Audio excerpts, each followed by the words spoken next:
Bienvenidos a la conferencia sobre el análisis del decreto 911 del año 1996, que es el Reglamento General de Higiene y Seguridad en el Trabajo para la actividad de la construcción de la República Argentina. En este caso vamos a hacer un análisis solamente de los temas relacionados a incendio. La agenda es muy reducida, como están viendo. Vamos a hacer el análisis solamente del decreto 911 del año 96. Los lugares por donde pueden contactarme, la página web, el correo electrónico, WhatsApp, Telegram y las redes sociales. El material de lectura. El material de lectura es el que venimos analizando sobre protección contra incendio. Lo pueden conseguir y bajar de la web de Red Proteger en el área de editorial, especialmente dentro de la zona legislación. Vamos directamente entonces a empezar a analizar el decreto 911 del año 96. El artículo 2 del decreto 911 del año 96 establece que las condiciones que establece el decreto 351 del año 79 no aplican a la industria de la construcción. Por lo tanto, todo lo que sabemos, sabemos y que dice el decreto 351 del año 79 a la industria de la construcción queda simplemente como algo referencial para usar en caso de que encontremos algún hueco, algún vacío legal y nada más que para eso. El capítulo 6 es el capítulo que trata sobre las normas generales aplicables a la obra y dentro de este capítulo está el subtítulo sin número que es prevención y protección contra incendio. El artículo 88 es el primer artículo que trata el tema y habla que la protección y la prevención contra incendio es un conjunto de condiciones que se tiene que observar tanto en cualquier lugar de trabajo o cualquier lugar donde exista riesgo de fuego o riesgo de incendio. El artículo 88 sigue diciendo, quizás una de las partes más importantes de este artículo, que el responsable del servicio de higiene y seguridad en el trabajo es quien va a definir el tipo y la cantidad de elementos de protección y de extinción de incendios. Está claro que lo va a tener que hacer en función de criterios como lo establecido en normas como IRA, normas como el FPA o normas propias de la construcción que puedan surgir a posterior del año 96. O criterios teóricos que tengan conocimiento este responsable. Pero en definitiva no hay un método de cálculo que nos determine cómo calcular la cantidad de extintores o si necesito o no necesito una red de incendio dentro de la obra en construcción. Y termina diciendo este segundo párrafo del artículo 88 que el responsable debe inspeccionarlo con la periodicidad que asegure su eficaz funcionamiento. Es decir, el criterio de inspección, la fecha de inspección, la define el responsable del servicio de higiene y seguridad en el trabajo. El artículo 89 habla de los objetivos que tienen que cumplir los sistemas de protección contra incendio, incluida la prevención. ¿Objetivos para qué? ¿Objetivos de qué?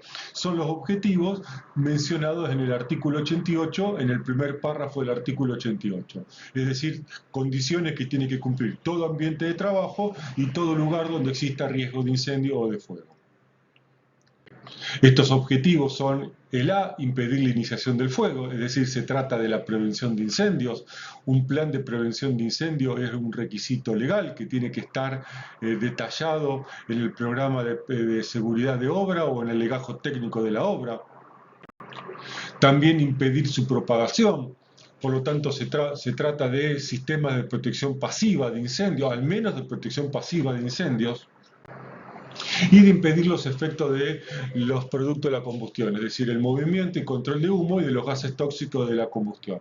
Por lo tanto, la protección contra incendios en una obra en construcción tiene como objetivo impedir que el fuego se inicie, evitar que el fuego se propague y evitar que los efectos y productos de la combustión afecten a los trabajadores.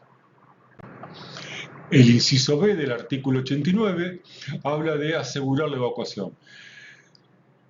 En todo el decreto 911 no tengo presente que exista un requisito respecto a un plan de evacuación, a un plan de emergencia o a simulacros. Por lo tanto, este punto es el único que vamos a poder utilizar para poder exigir el cumplimiento de un plan y exigir un simulacro. Objetivo número C. Capacitar al personal en la prevención y extinción de incendios, al menos en cuanto al uso de extintores portátiles y conceptos básicos de prevención de incendios en obra, debería ser obligatorio para todo el personal, indistintamente del nivel jerárquico y del tiempo de permanencia que tenga en la obra. El inciso D, el objetivo D, habla de prever las instalaciones de detección y extinción. Es muy raro este tipo de instalaciones en una obra, dada la dinámica propia que tienen las obras, pero bueno, en algunos casos, quizá en obras muy grandes, muy extensas y que llevan muchos años de ejecución, podría pensarse en algunas partes sistemas de detección y de extinción de incendios. Y por último, el objetivo número E, facilitar el acceso y la acción de los bomberos. Es decir, deberíamos tener una obra ordenada y planificada de tal manera que al predio pueda ingresar y moverse con cierta soltura cualquier tipo de servicio de emergencia. Artículo 90. Pasamos de una inspección conforme a criterios en fecha del responsable del Servicio de Higiene y Seguridad, artículo 88, a una inspección de una vez por mes, artículo 90. ¿Qué pasó entre el artículo 88 y el artículo 90? Solamente sabe el que escribió esta parte del decreto, porque no puede ser que en el artículo 88 lo queda la frecuencia de inspección la deja a criterio del responsable y 2 artículos después, el artículo 90 dice una vez por mes. Alguien se comió, le pifió en la revisión de la norma, ¿eh? Pero bueno, no es grave tampoco, es un pequeño detalle nada más. Artículo 91, técnicamente impecable, difícil de lograr en una obra, requiere mucha inspección, estar muy encima para que los extintores portátiles y los equipos de extinción estén libres de obstáculos y accesibles. El artículo 91 termina diciendo que tienen que estar señalizado y ubicado de tal manera que resulte fácilmente visible. No dice cómo, no indica las formas de señalización y ubicación, por lo tanto, un criterio sería seguir lo que indica la norma IRAN 3517 o quizás alguna norma que pueda surgir de alguna entidad que trate temas de construcción en forma específica. El artículo 92 trata sobre que deben aislarse térmicamente los tubos o conducciones de evacuación de humo y chimeneas, aún en instalaciones temporarias. Me parece correcto, es un artículo técnicamente correcto, intachable, cosa que normalmente en las obras debe ser bastante difícil de llevar adelante y de cumplir, más que nada por la temporalidad de las obras y la dinámica propia de las obras. Aunque no es muy común que en una obra en construcción existan tuberías o conducciones de humo y chimeneas, no es muy normal. El artículo 93 trata de carteles con números telefónicos y direcciones de emergencia, ya con el advenimiento de los celulares y los sistemas digitales y las computadoras portátiles, ya prácticamente esto ha quedado en desuso y en muchos casos con el funcionamiento del sistema 911 también. Entonces, digamos, no está de más colocar avisos, carteles indicando números telefónicos de emergencia, pero creería que no le aporta demasiado al tema de la emergencia. El artículo 94 trata de obras donde se necesita depositar combustibles, tanto sea sólidos, líquidos o gaseosos, por cuestiones propias de las necesidades de equipamiento que pueda haber dentro de la obra, y dice que debe cumplirse con la Ley Nacional 13.660. Parece exagerado porque esta ley es muy exigente respecto al almacenamiento de combustibles, pero bueno, hay que pensar que no solamente hay obras de edificios o obras viales, sino que hay obras muy grandes que son muy extensas y donde posiblemente existan depósitos de combustibles en cantidades importantes para lo que son la maquinaria vial y la maquinaria industrial que se maneja dentro de las obras. Por lo tanto, donde yo necesite depositar combustibles, sean sólidos, líquidos o gaseosos o minerales, entonces vamos a tener que dar cumplimiento a lo que dice la ley 13.660 y también lo que dice al respecto del artículo 95 y 96. El artículo 95. El artículo 95 habla de el depósito de líquidos inflamables. Solamente depósito de líquidos inflamables, no habla de combustibles gaseosos o de combustibles sólidos. Por lo tanto, dice que se deben almacenar, transportar y manipular de acuerdo con los siguientes criterios que trata el propio artículo 95. Empieza diciendo que deben almacenarse separadamente del resto de los materiales. No habla de separación física, pero no habla de ambientes separados, porque el término separación es medio ambiguo en cuanto a este sentido, pero dado el tipo de combustible, dado la peligrosidad de los líquidos inflamables, podemos entender que está tratando de decir que la separación tiene que ser física y de alejamiento, que es la mejor técnica para separar y para evitar el riesgo de incendio de los combustibles inflamables. Con acceso restringido, es decir, este espacio de almacenamiento tiene que estar cerrado con llave, preferentemente a nivel de piso, es decir, a cota cero. Se debería evitar en lo posible que los materiales peligrosos en general, especialmente los líquidos, se almacenen en cotas negativas. El punto B del artículo 95 dice que los edificios donde se almacenen los líquidos inflamables deben tener ventilación. Al ser los combustibles inflamables, entonces la ventilación solamente puede ser del tipo natural, o aunque el artículo no dice nada, la técnica dice, el desarrollo tecnológico dice que no puedo almacenar, no puedo tener ventilación natural, perdón, ventilación forzada o mecánica en un ambiente inflamable. El punto B también dice que tendrán cubierta para evitar la radiación solar directa.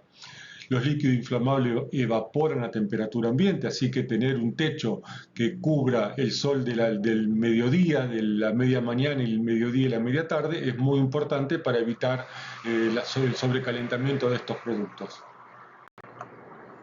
Sigue diciendo que se ubicarán en la cota más baja del terreno. No solo los depósitos de inflamables se tienen que ubicar a cota cero del terreno, sino en el lugar más bajo del terreno de la cota cero. Esto es para que en un potencial derrame, el derrame atraviese todo el terreno de construcción, porque siempre el derrame va a ir de la cota más alta a la cota más baja. El punto C del artículo 95 dice que este depósito de inflamables tiene que estar rodeado de muros o terraplenes, estanco al agua o una zanja. Esta contención es obligatoria. Esto es para evitar que en un potencial derrame el líquido inflamable se desparrame fuera de la zona de almacenamiento. Por último, termina diciendo el artículo 95 en el punto D que la instalación eléctrica debe ser antiexplosiva. Exigencia correcta, no hay nada que objetarle, pero complicado de exigir y de hacer en una obra. Al menos no recuerdo que haber visto instalación antiexplosiva en una obra. Hay instalación de extintores. La cantidad y tipo de extintores la define el responsable del servicio de higiene y seguridad en el trabajo. Pero está claro que el tipo de extintor va a ser BC o un polvo químico ABC, que va a ser seguramente lo más común de encontrar en una obra de construcción. Viene bien repasar y recordar la resolución, la 665 del 2003 de la Secretaría de Energía y la 76 del 2002. La primera que sale es la resolución 76 del 2002, donde permite la instalación en establecimientos agropecuarios de tanques de almacenamiento de gasoil para consumo propio y al aire libre. O sea, es decir, establece exigencias y la posibilidad de que un establecimiento agropecuario tenga su depósito de combustible bajo determinadas condiciones que establece la propia norma. Posteriormente, el artículo 2 de la resolución 665, un año posterior, autoriza que bajo las mismas condiciones de la resolución 76 del 2002 se almacenen, tanto sea para empresas de transporte, de obras o de servicios, tanques de almacenamiento de gasoil para consumo propio, tanto sea dentro del predio y al aire libre. Entonces, más allá de tener que cumplir con la ley 13.660, para establecimiento agropecuario, para empresas de transporte, para empresas de obras o de servicios, entonces podemos tener depósitos de combustible al aire libre de gasoil cumpliendo las condiciones que establece la resolución 76 del 2002. Espero no haber hecho una explicación compleja, pero bueno, creo que quedó claro el tema. Pasamos al artículo 96. Habla de toda la familia de materiales combustibles, dice, donde se depositen, acumulen o manipulen explosivos o materiales combustibles e inflamables. Es decir, está hablando de todo el rango de combustibles, desde explosivos, inflamables, muy combustible, combustible y poco combustible. Toda la familia de combustibles que conocemos están incluidos en este requisito del artículo 96. Y dice, en términos sencillos, no se puede fumar en una obra en construcción. Queda terminantemente prohibido fumar, encender o llevar fósforo, encendedor de cigarrillo o todo otro artefacto que produzca llama. Y está claro que una obra en construcción, la mayoría de los ambientes siempre vamos a encontrar algún material combustible. Así que queda terminantemente prohibido fumar. Y también termina diciendo el artículo 96, se contará con dispositivos que permitan eliminar los riesgos de la electricidad estática. Se está refiriendo en estos casos a los ambientes que tienen o depositan o manipulan materiales explosivos e incluso los inflamables también, aunque es mucho más delicado el tema con los materiales explosivos. En cuanto a el depósito, acumulación o manipulación de explosivos en las obras en construcción, que no es muy común en la Argentina, pero suele haber, que suele existir el uso, hay que recordar que el tema de explosivos está regulado por la ley 20.429. Esta ley en el artículo 4 habla que los actos comprensivos de polveras explosivas afines serán fiscalizados y supervisados por el Ministerio de Defensa. También sigue diciendo que la fiscalización será ejercida por la Dirección General de Fabricaciones Militares en lo relativo a pólvora y explosivos.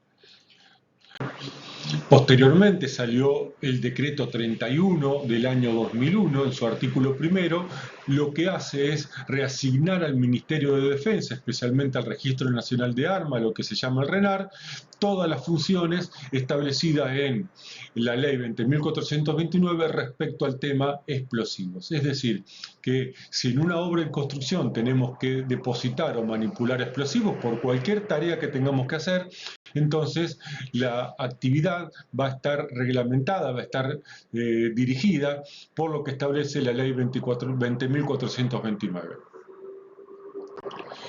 El RENAR, en el año 2015, se transformó en la ANMAC, que es la Agencia Nacional de Materiales Controlados, cuya página web la están viendo en este momento. Así que bueno, ahí pueden entrar y ver la normativa, ver registros y demás trámites que se tienen que hacer respecto a tanto sea la manipulación de armas, que no es el caso de la construcción, pero sí la manipulación de materiales explosivos.